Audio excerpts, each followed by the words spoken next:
Danas je naše poduzeće imalo jednu malu svečanost. Naime, za vrijeme Valentinova odlučili smo iskoristiti i samo to Valentinovo i cijeli mjesec da ga pretvorimo u mjesec ljubavi.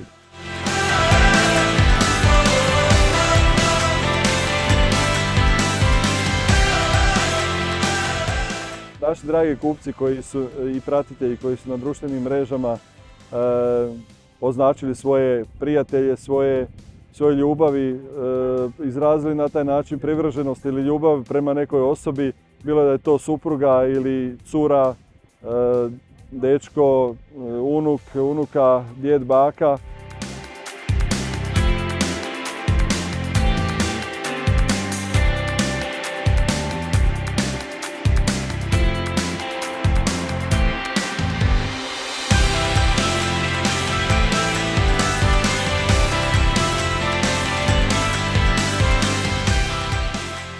Ova današnja dodjela torti za dvoje je jedna u nizu naših aktivnosti koje smo pripremili povodom 25 godina koje ćemo proslaviti u svibnju ove godine.